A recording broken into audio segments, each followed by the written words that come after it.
Welcome back to Just Giants with Grump and the Cranky Fan, your favorite Giants podcast. I am your host, the Football Grump. With me, as always, is Mike, the Cranky Fan, and we are back following another loss. The Giants stumble to 1-3, 1-4, 1-4, one my and friend. four.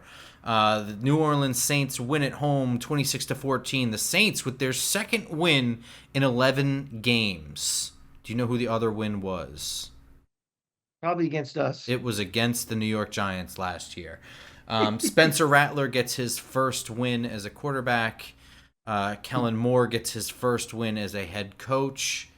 And Grump, did you see the insane stat, Grump, that this was the first win by a quarterback that was drafted by the Saints in almost oh 30 yeah, years? yeah, that's pretty crazy. But I mean, mostly that's just like Drew Brees is crazy, huh?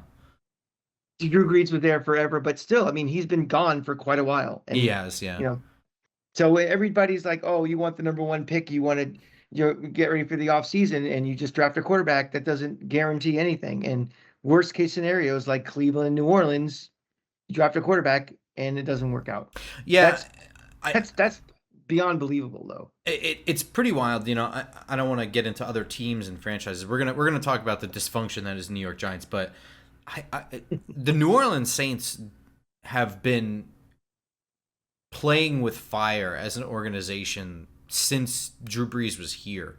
And year after year, they push contracts into like these crazy void years, and they push all the cap to the back end, and they continue to draft with like head scratching moves. And that's kind of where they are now. Now we'll see where Spencer Rattler. I don't even know. Like, is he gonna stick around? Is Tyler Show ever gonna be the guy? I mean, Kellen Moore kind of took his guy, Tyler Show. I mean, So I mean, I don't even they've had a know. history of this. I Yeah, mean, this is the team that traded their entire draft yeah, for a running back in the day. yeah. I mean, you take away the Sean Payton years, and this really rivals Cleveland for the worst franchise of the last 50 Oh, years. ever. New Orleans actually, the first kickoff of the first game in their franchise history went back for a touchdown, and they lost every single game that season. So that's my fun little New Orleans Saints fact. This is all just stalling for us to talk about this miserable team and No, the yeah, I fact mean, that people could be worse. it I love actually it. could. It actually could. Giants fans have been Yeah. living in misery for a while, and they have every right to be miserable. This was a miserable loss. This was the famous Cranky Fan losers lose game. This was You know, what happens when fucking losers play football. it's amazing, Grump, because I was ready to lead off with that, but I was like, I don't want you to say stop using that term over and over. But this really, in my This was mind, was it. this. This is, if you go to Webster's dictionary, for you millennials, that's a book that had words in it. If you look up the term "losers lose," there's a picture of just Brian Dable standing on the sideline for this game because this is how losers lose games. Yeah, I mean, this is where you go in there, and it's not like you go. This isn't like an upset where it's like a clearly better team goes in there and just loses. This is like a team that should win, started the game winning, and then did everything in their power to lose it afterwards, and then lost it predictably. The Yeah. first two drives of this game looked stellar, and then everything just unraveled, and then it unraveled on top of it, and things compounded. And I think walking into the building, Crank, I think walking into the building, the Giants were destined to lose this game. They just were not prepared at an organizational level.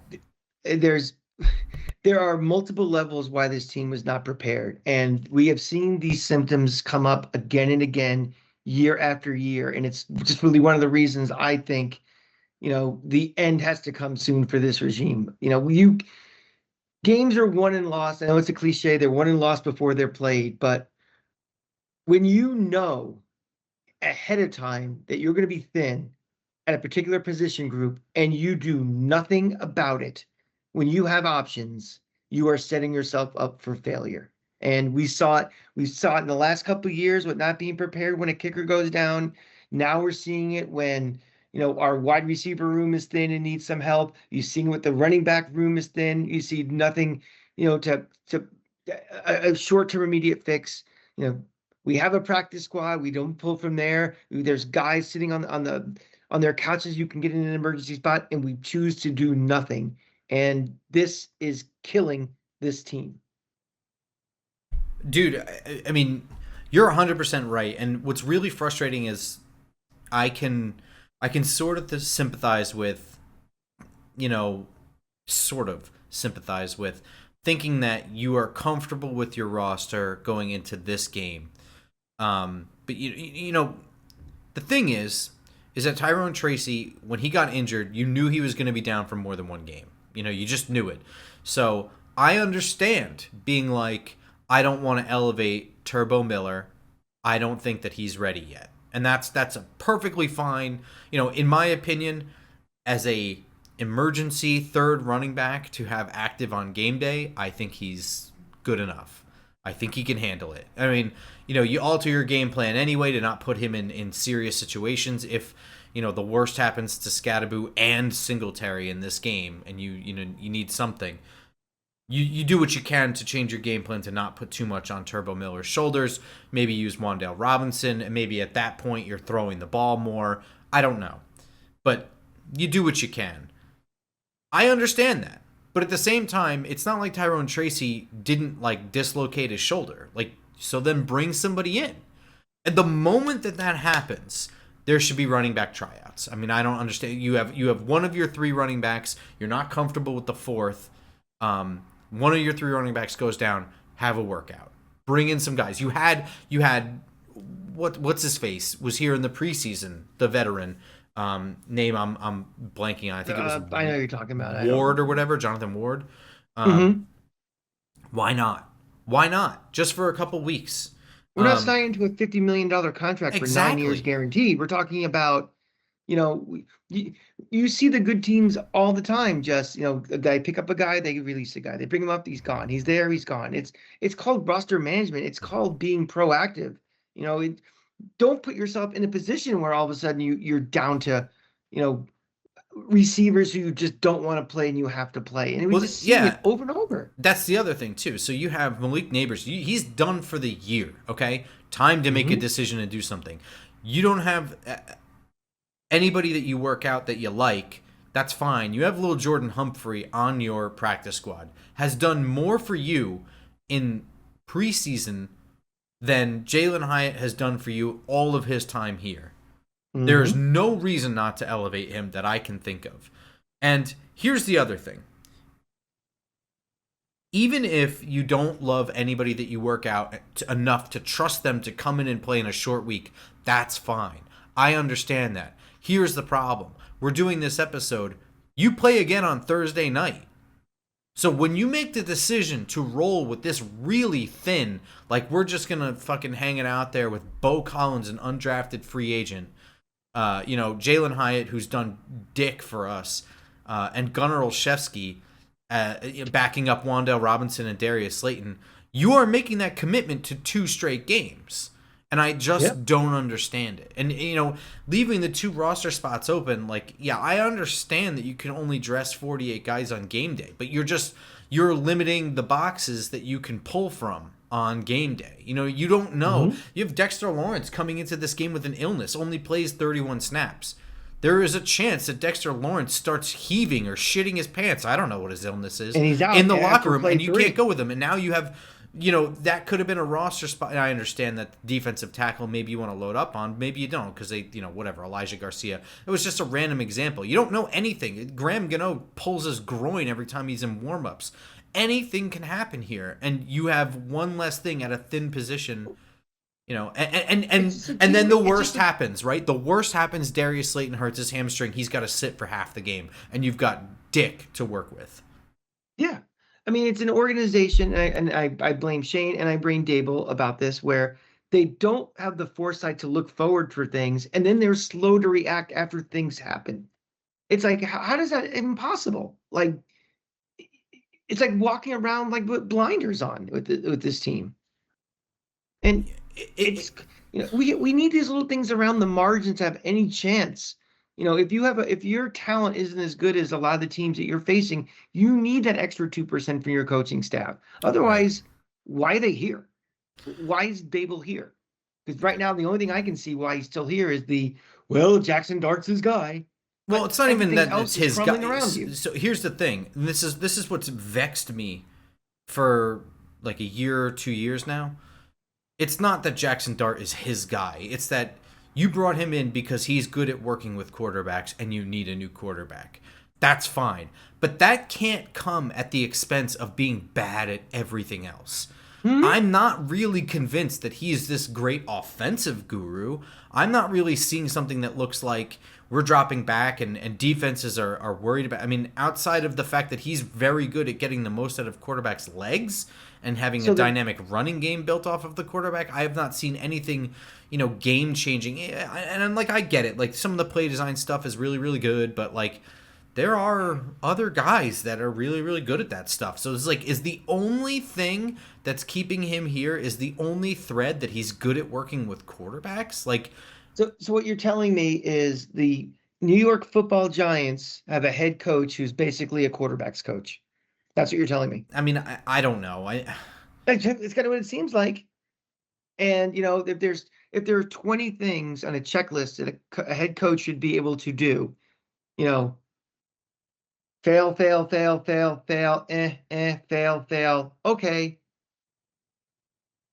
go work on your quarterback. That's where we're at right now because he's I failed almost every test in 3+ years. Not today, not just yesterday, not against week 1, not against week 17.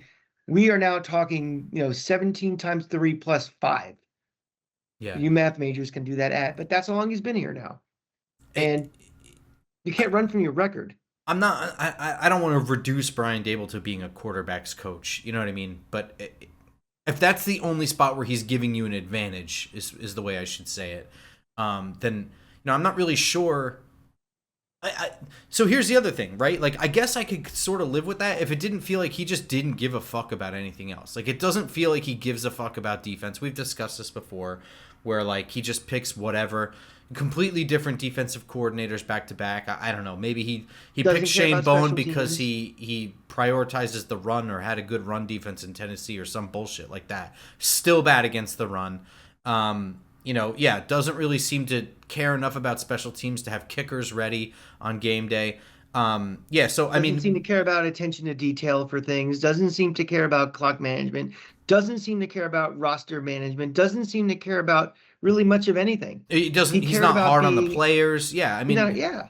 Doesn't care about preseason. Doesn't care about this team being ready for week 1. What's left? I yeah. mean, why is he here? Everything is standard or less on all those categories, and the only advantage he gives you is this alleged quarterback thing, which we don't really know is true. Here we have Daniel Jones looks like a better match for Shane Steichen. And again, small sample size, the first year, Mm-hmm. Danny and Brian Dable, I don't think anyone had any issues. But all right, so off of that, moving forward onto this game itself. Um, the opening drives, the offense, things were looking good. Overall, I think there were positives from this game. I think that we are seeing um, steady-ish improvement from Jackson Dart, and it's game 2, and it's going to be one foot in front of the other, and there's going to be stumbles along the way, right? But overall, 26 of 40, 202 yards, threw for 2 touchdowns. Those first 2 drives looked immaculate. 7 rushes for 55 yards. He looked pretty good on third down running the ball. Overall, the offense wasn't good. The 2 interceptions that he had, I think, especially for a rookie, are forgivable. One's on fourth down trying to make a play, basically an arm punt down to like the 5-yard line. The other one, you can't help a receiver just stopping his route. Bo Collins just stops running. He throws to where he should be. It's picked. The fumble is the one thing where you can really look at and be like, that can't happen. And I don't think it's something that's going to happen with him. That looked like a fluky weirdo play, but nevertheless, I don't care. Even if you're still looking downfield while you're running, and you want to be able to throw the ball or whatever, there's no reason not to have 2 hands on the football. The bottom line, everybody, is that you all bitch and moan. You want to dart. You want to dart. You want to dart. You got him. You're going to have to live with the fact that he's a rookie, B, probably playing before this coaching staff in their perfect universe thought he was ready to play. So we're just gonna have to live with some of these rookie mistakes and learning because he needs reps. He needs the physical reps. He needs the mental reps. He needs the mental reps of preparing through a week as being a starting quarterback, learning defenses. He's gonna have to learn that you can't do this. Things you got away with in college or even maybe in the preseason against twos and threes, you can't do against ones in the NFL. So we're just gonna have to live with it until he grows into being not just a rookie, but a legitimate number one starting quarterback in this league. Those first two drives, I loved the tempo. I loved the fact that it was no huddle. It wasn't necessarily, it's quick, but it was definitely, it was moving and they're getting into a tempo. I always believe that when you're a team that you feel you're better than, you should put the game out of reach as fast as you can and be as aggressive as you can. And I felt those two drives, they were trying to do that. The second, whether New Orleans adjusted or whatnot, we stopped being the offenses seem to slow down and we try to play for first downs instead of playing for touchdowns. And I think that was, by design by the coaching staff. The numbers were fine for him. Remember, look who he's throwing to. I mean, even Darius Slayton before he got hurt, my feelings about Slayton. Is a guy I've never trusted and, had a fumble, had a drop, these things that, keep coming up. He's led this team in receptions and yards last couple of years because basically nobody else is around to be better than him. But and then he's gone. So then now we're going off the scrap heap. So I think considering the situation and who he's throwing to, I thought Jackson Dart was as good as we can expect. I didn't come away thinking, oh boy, this is a real project. I think, to your point, I think there was improvement. And we're at the point of the season now where that's the things we have to do as Giant fans is look for is, are we seeing the progression from Jackson Dart? Are we seeing progression from guys like Cam Scatterbo? Are we seeing this line getting any better or anything? So that's a mouthful, but I kind of with your sentiment about this a little bit, that it wasn't all gloom and doom. No. You And just I know where think to look. another thing Jackson Dart did much better at this game was be responsible with his legs. He was sliding all over the place. He stayed upright when he felt like he needed to, and I thought in those moments he made all the right judgment calls. He slid at the right times. He stayed upright at the other right times, and that's actually the way I don't want him. It was always like this conversation where people had like these binary statements, like no, stay up, run people over, no, slide, protect yourself. It's like it's both. It's both. I don't want him to just always slide. Then you get this pussy ass Russell Wilson runs for a yard and a half and slides bullshit. Like, no, you got one guy in open space and you think you can truck him, then go truck him. Like, make people afraid. I'm cool with that. If you need a yard, go get a fucking yard. But like, also if you've got three guys in front of you and two of them are linebackers, don't be a fucking hero. You know what I mean? Like, it's not that much nuance to know the difference. The most important thing we're seeing in the first couple of leagues is he has the physical tools to be a threat running the ball when he has to.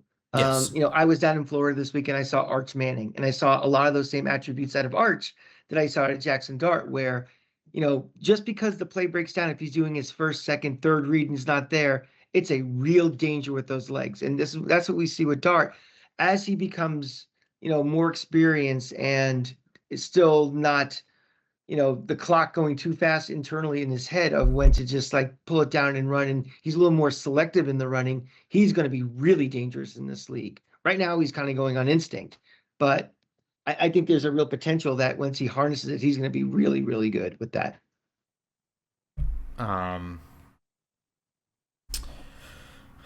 In terms of Darius Slayton, I already know your thoughts and opinions. I think that Darius Slayton is going to go down as, and Bobby said this best, he's going to be underappreciated because he's going to be remembered for his worst games because his worst games are bad and they come at bad times. And what will go overlooked is like an 8-game stretch of him being the only reason that the Giants are hanging around.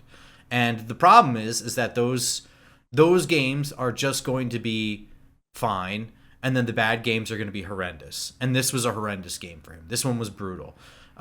Darius Slayton always was a wide receiver 3. I think the bigger problem here with this regime is that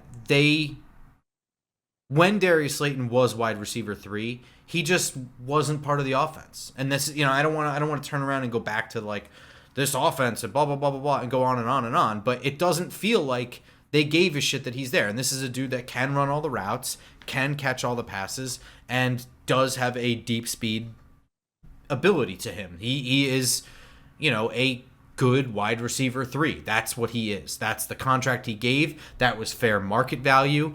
And when he was in that role, they just had him on the backside of things, not really part of the progression, not really part of it. Now Malik Neighbors is down. He's going to have to step up and be a 1, and this is just not. We're just miscasting him again.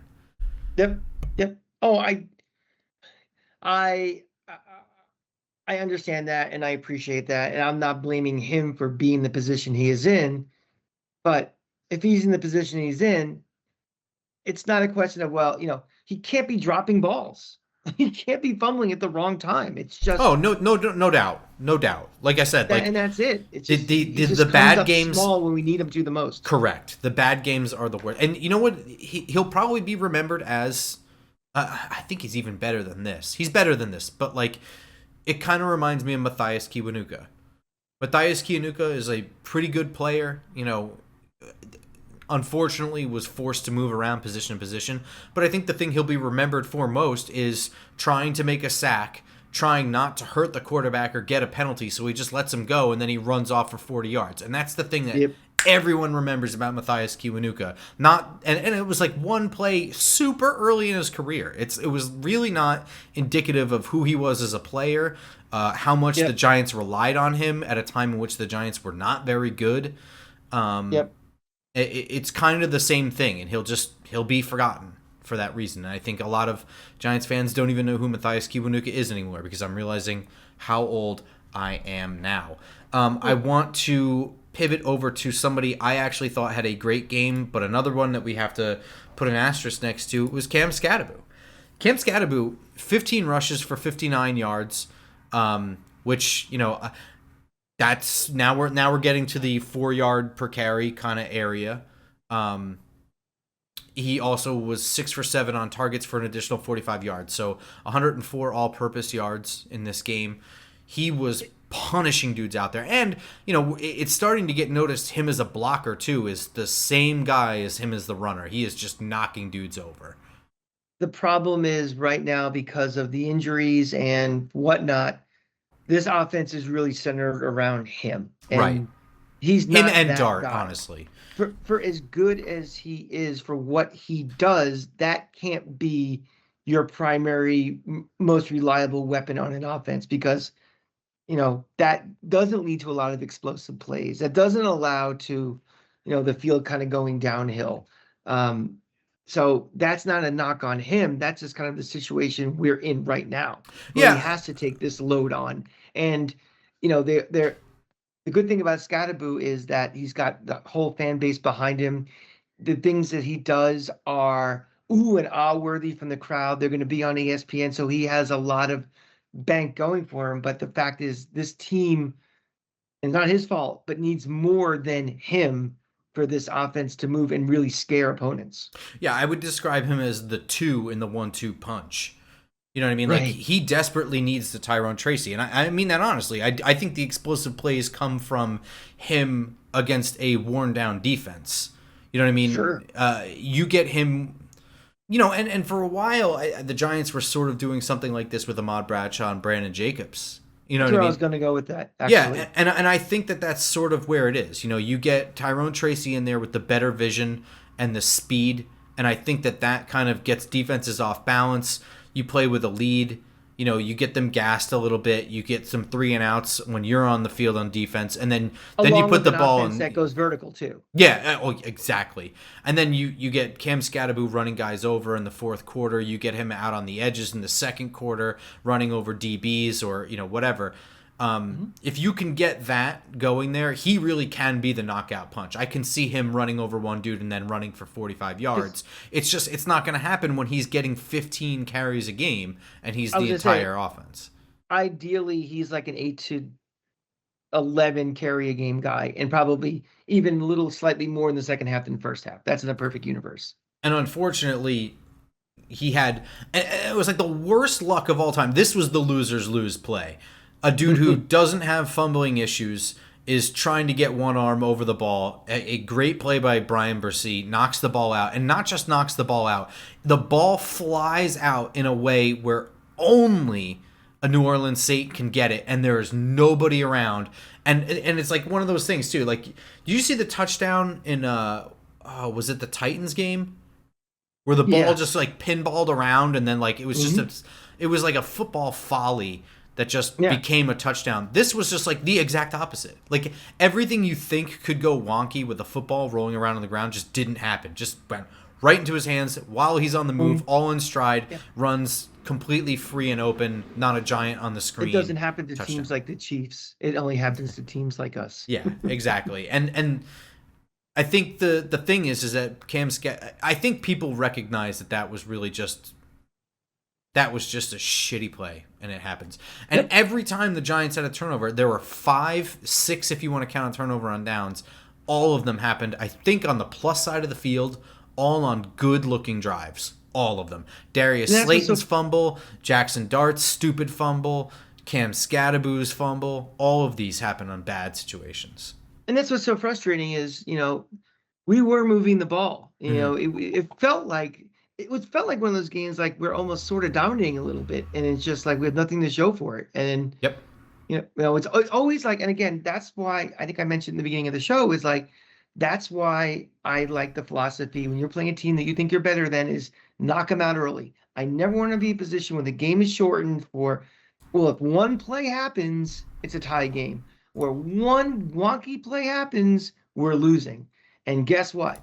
They threw that 80-yard, that bomb or whatever, and that tied the score? Or was that? That was their first touchdown, the 80-yard bomb. Okay, so that made it 14. So that all of a sudden made it. Now it's a one. So they had 2 field goals before then, so they were down by 1 at that point. So it made it. Yeah. So like all the work we had done and everything, it's just like, well, one friggin' play, and it's right back in it, and that's what scares you when you're playing these teams. When knock them out, and it bit us. Yeah, and I know what you're saying about shortening the game. I don't think that happened till the second half. Third drive of the game, they were throwing the ball. It just didn't work. Fourth drive of the game is the Jackson Dart fumble. They were throwing the ball, not running it. So maybe just because it was working on the first 2, it just felt like it felt like they really were in a groove. And I have that backwards. Third drive of the game, they were throwing the ball, no runs at all. They punted on 5 plays. Fourth drive, they did try and run the ball. They punted on 5 plays, and then fifth drive was they were only throwing, and Jackson Dart fumbled, and then third quarter. Then they started this. It just stopped executing then. But I think that's just coaching into a shell. I think that was just like, all right, this is getting away from us. And I don't remember exactly when the Darius Slayton injury happened, but I don't think it happened before halftime, did it? No, it did not. He was on the field in the third quarter. Yes, he was. Yes, it was later. So yeah, I think that's more coaching into a shell. Like it happened before the injury. Yeah. Tight ends showed up good in this game. Daniel Bellinger was instrumental on the first drive. Theo Johnson with the 2 touchdowns. He looked good in this game. I thought a lot of things looked good with the offense. Players, offensive line, another good game from them. Jermaine Illuminor started to break down late in the game, but again, now you're playing from behind. Playing tackle gets a lot harder against pass rushers. So, I think what was it, like a false start and a holding penalty or something like that wasn't really egregious. Before we flip to defense, which actually pissed me the fuck off, special teams notes. Jude McAtamy again kicking the football looked good. Jamie Gillen with the kickoffs. So I had said that the first kickoff of the year, Jamie Gillen kicked off. We had the injury concerns about Graham Gano, and I'd said that like I don't understand why this is happening. They, I think it was Michael Gobriel or whatever, was like, they both bring something different, whatever.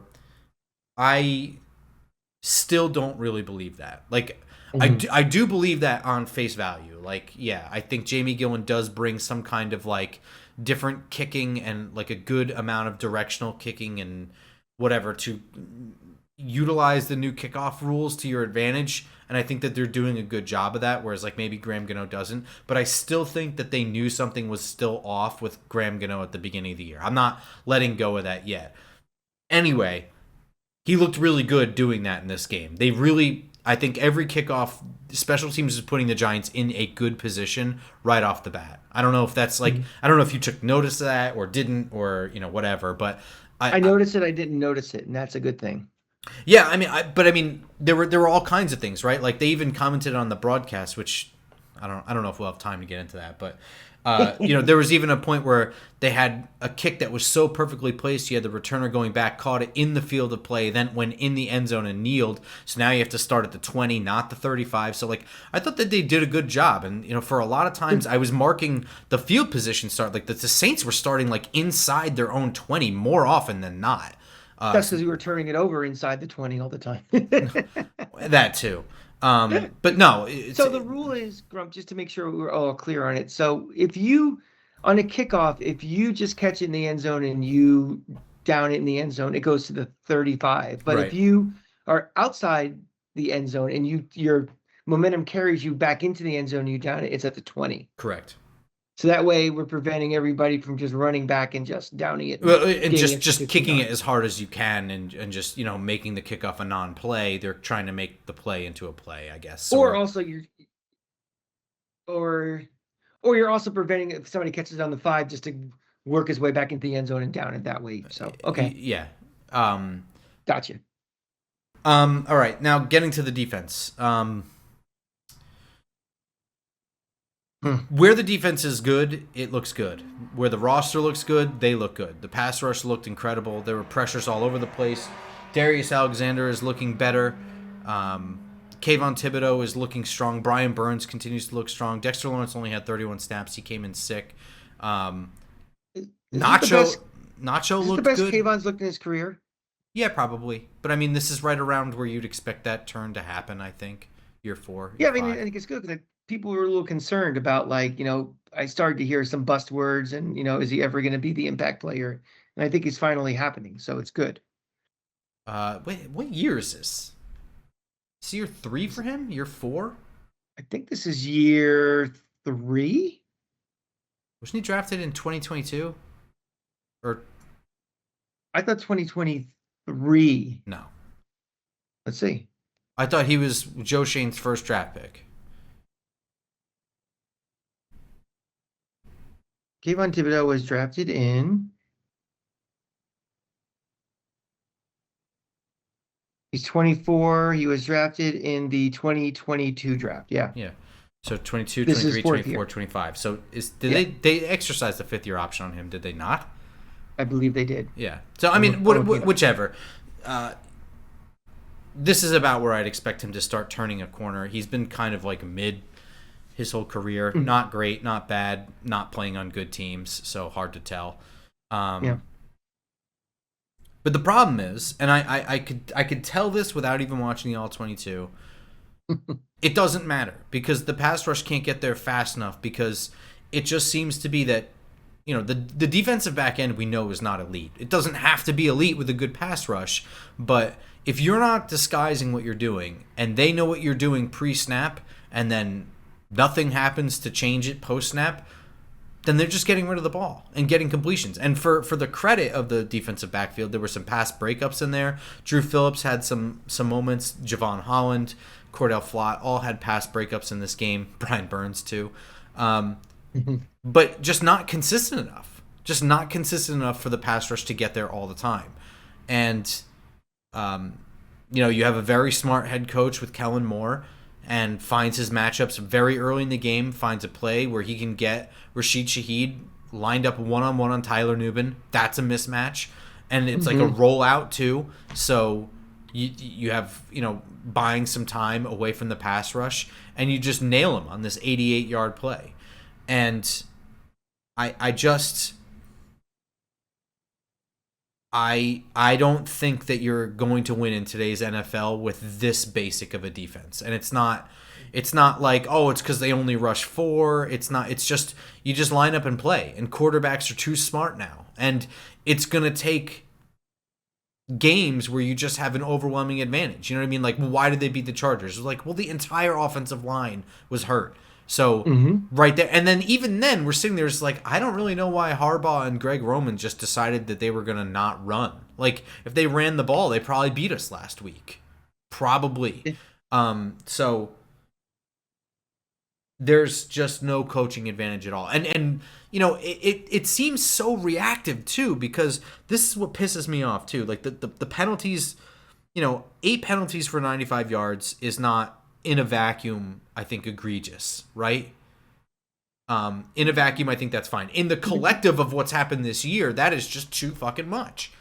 Yeah. Well, And there's no trend of it going down. Like they're working on it and it's getting better. It's still something like every time there's a play, you're like, well, is there a flag on the field? That negate it? And that's not a way to live. Do we even want to waste any breath on Deontay Banks or Well, just yeah, move I on? do, but the only reason why is because it doesn't make any sense. You sit there and you have this fake competition in preseason that they clearly want Deontay Banks to win. He doesn't win it, but then they don't give the job entirely to Cordell Flott. They do this horse shit where they take him out on third downs and they put the bad corner in on the most Yeah. important down. On the obvious passing down. He Right. plays poorly through 4 weeks.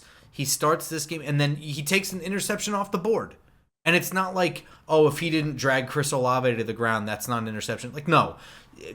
I don't remember if it's Darius Alexander or Roy Robertson Harris. Somebody clocked the shit out of Spencer Rattler.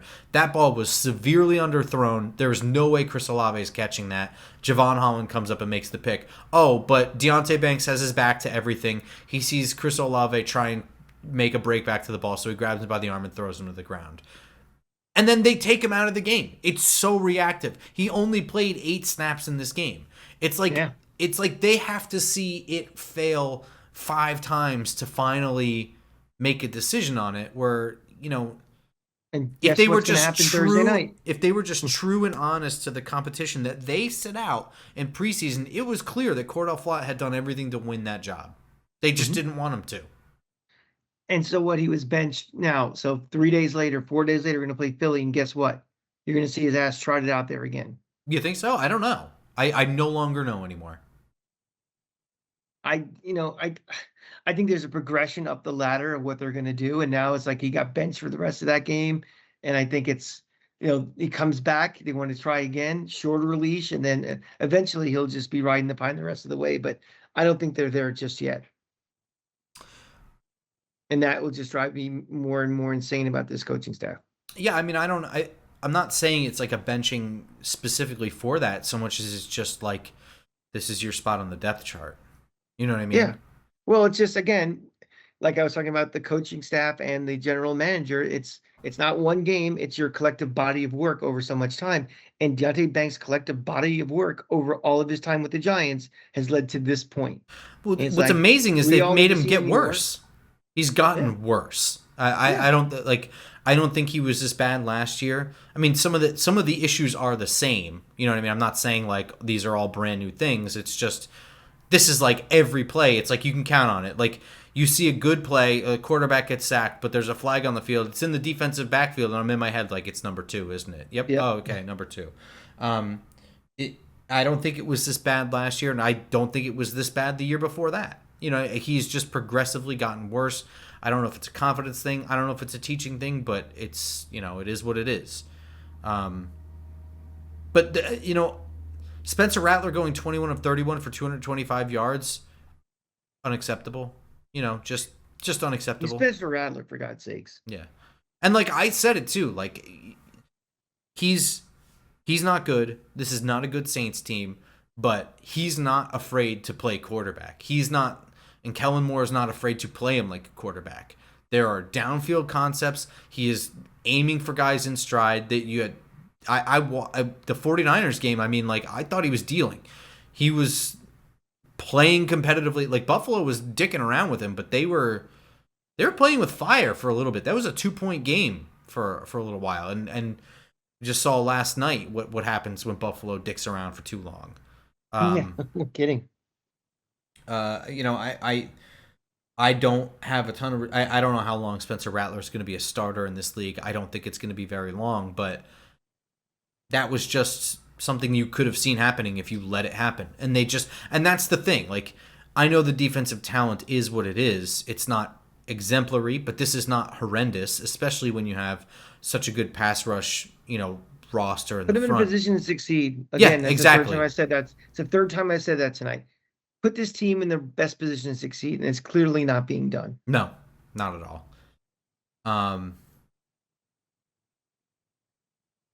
yeah, and I hate to be like beating the drum of like I don't know what the future is, but like we were kind of talking about it early on, and I'm going to circle back to it. Like, are we supposed to hang our hat on Brian Dable and Jackson Dart as that relationship being the only reason this regime sticks around? Is that the only redeeming factor? Is Shane let's just play the game. Let's just Mm-hmm. say Joe Shane and Brian Dable return next year. Does Shane Bowen return? I mean, my guess would be they'd play that game of you have to make changes to keep your job, and coordinators are usually the first to fall on the sword for that. I But just now we're talking about we're gonna be on in his fifth year, his third defensive coordinator. Yep. Yep. And then who does he pick? A completely different guy, somebody who Yeah, so who so we doesn't have we pressure, have brings more in square Patrick pegs in round Graham. holes. Not Yeah. a ton of blitzes, but likes to disguise stuff in the back or something like that. Hey, it just I don't know. I don't know. And here's the thing. Here's the thing. For a head coach that doesn't give a shit about anything else, why does the offense still suck?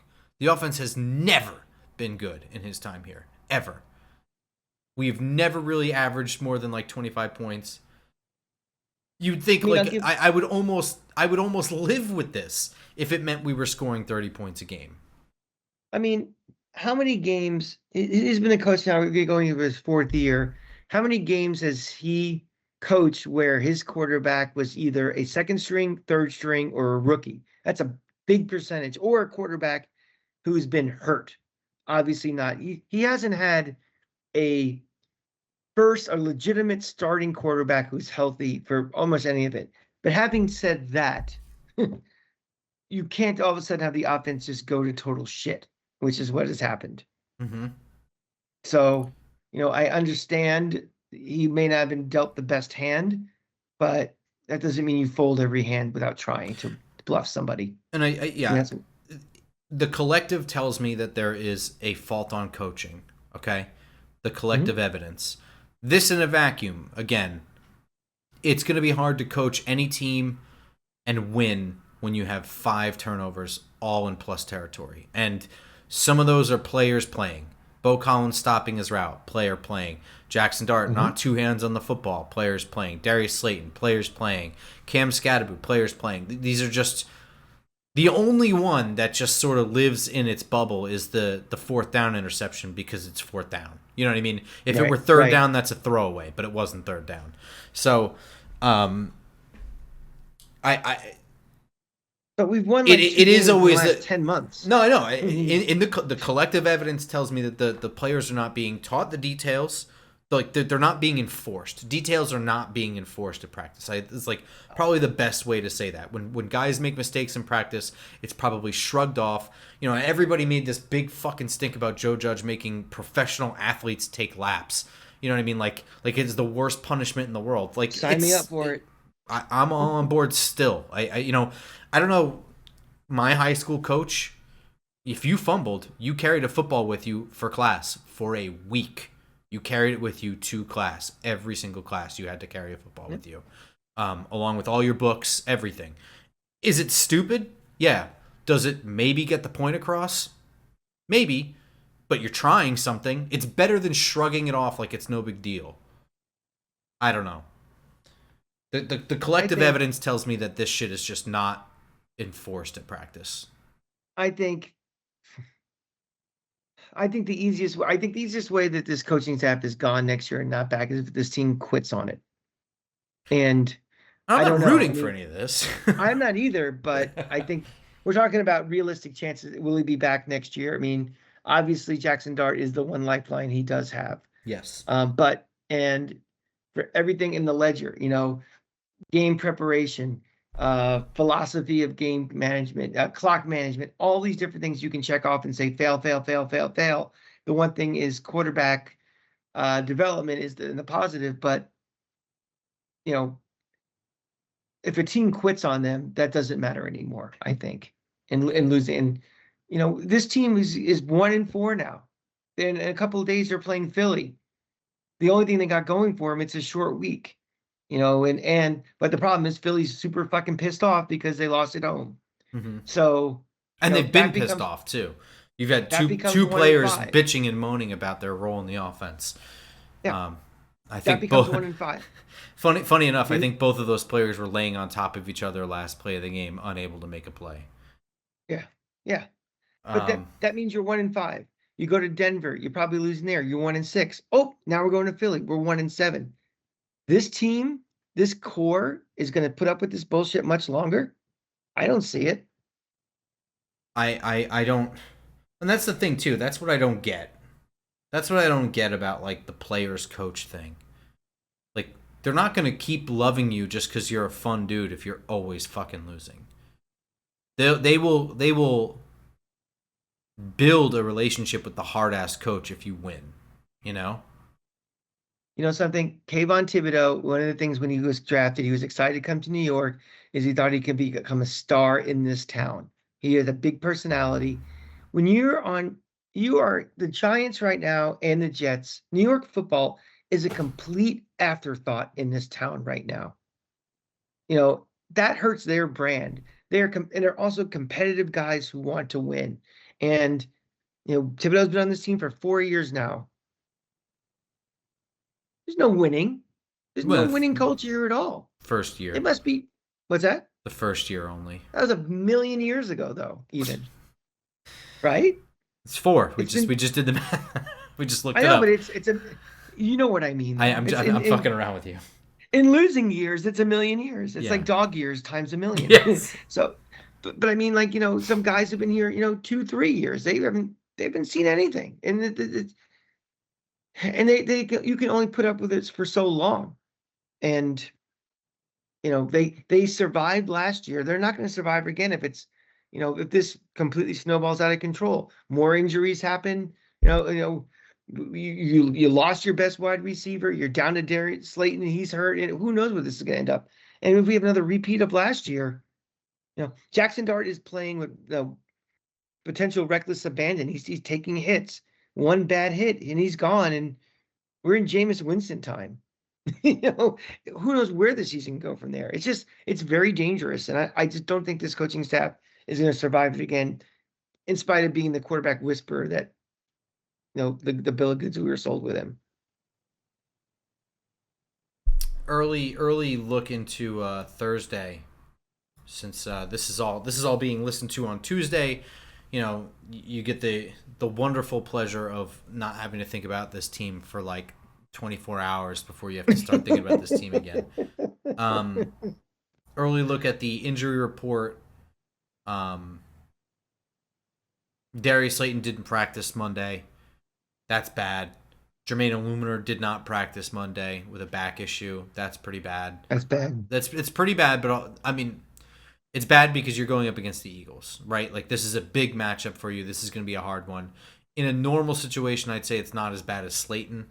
There's nothing behind Slayton, and at least with behind Jermaine Illuminor, I have some hope. I'm interested to see what Marcus Bowe was able to do at right tackle. You know what I mean? Like, if that has to happen, it has to happen. I don't want it to happen against the Eagles.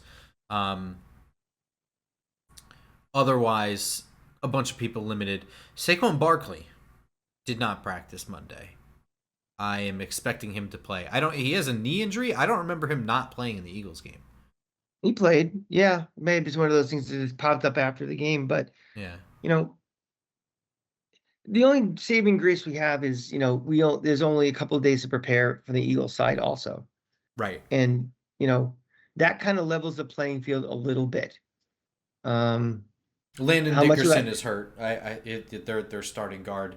He's been kind of busted all year. I know he left that Broncos game, I think early on. I think like the first quarter or something. He has not practiced yet either. He may be out. And honestly, if I'm the Eagles, I'm not why would you even bother? Yeah. I mean, I've watched quite a bit of Eagle games this year. They just happen to be on different times and then the Giants on and everything. And they're not the same team they were last year, but they also at this time last year weren't the same team they were in February either. Correct. So, you know, there's something they're not quite hitting on all cylinders just yet. Barkley still isn't quite Barkley yet. There's a short week. You know, this league has been pretty wonky with some of these upsets and everything. Lord knows I got knocked out of Survivor by picking a backup quarterback San Francisco going into to LA. Could that happen to us on Thursday? No, we're gonna lose. All right. It might be an ugly mucky game. I don't think we're gonna lose 56-0, but I think Philly is just this is the game where it's just like, base roster versus base roster and you play. There's not coaching staffs in the room for 3 days straight, dissecting film and coming up with a game plan. It's just kind of, we're just gonna run our stuff and do it. I think that's more than enough to beat us. So I think it's a mucky loss for us. Are you going? And I will be there. I sold my extra ticket to God knows who. I'm hoping because I only sold one ticket. That's not if it's an Eagle fan, he's by himself. So hopefully, I think our 124 crew will most of them. I think will be there. So Really, on a Thursday night? I believe Bruce and Ron had mentioned that they might be there. They didn't let the door yet. So if you're listening to this on Tuesday, please let me know you're going to be there or not. I beg of thee to show up so I'm not alone. I'm thinking too, if there could be a potential game for the Phillies on Thursday night. And if that's the case, maybe some of those Eagle fans may not take the trip up to the Meadowlands to watch that way they could be watching the Phillies in the playoffs. So you got to hope that they win game 3 on Wednesday. Is that right? I think those tickets might already be sold, though. That's true. They may not go. I mean, I guess I doubt for the money that they spent on them. I think in today's world of just following the score on your phone. That's true. Listen, I wouldn't hold out too much hope on that. I appreciate your thoughts. I'm trying anything at this point, Grump. Yeah. All right. So before we go, any stars and farts that you want to dole out for this Sunday shit show? It's really hard to give any stars out when you lose to New Orleans. No, I'm sorry. I can't give stars. I guess Theo Johnson I can give a star to. Okay. Yeah, I can get behind that. Yeah, I mean the tight end. I mean, if the wide receiver room is so banged up and so underperforming when they're playing, you need something, and the tight ends played pretty decently. So I'll give a star to Theo Johnson. That's all really I got. kind of it for me. Yeah, that's all I got. I don't know that I'm gonna give a fart to any one I mean, it was just such a bad collective. This was a stinker. This was the one that they dropped as a group, and it starts from the top down. 51 guys on the active roster going into it. You went into it with holes at thin positions, and that came back to bite you. Players didn't play on top of it, right? 3 turnovers from Jackson Dart alone, 1 from Scadaboo, 1 from Slayton. It's too many. And they all happen at the worst.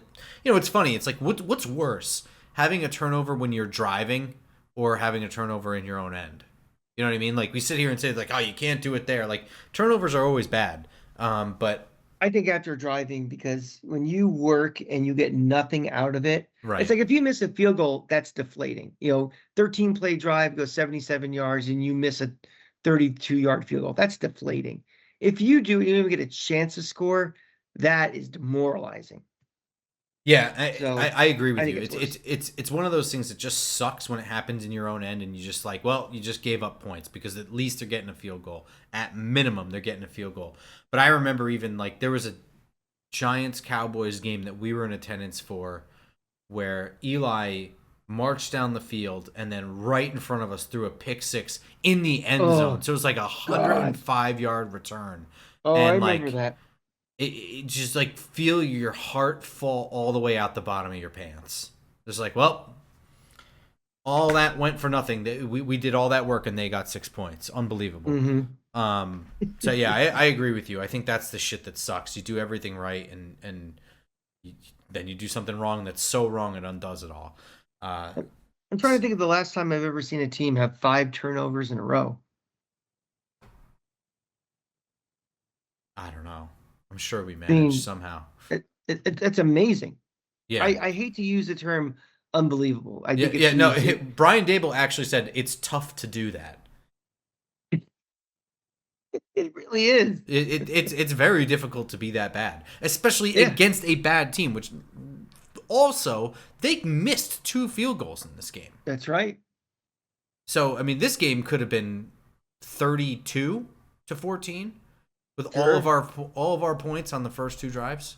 Unreal, just fucking unreal. Anyway, um, So your first draft report will be coming out in 2 weeks, right?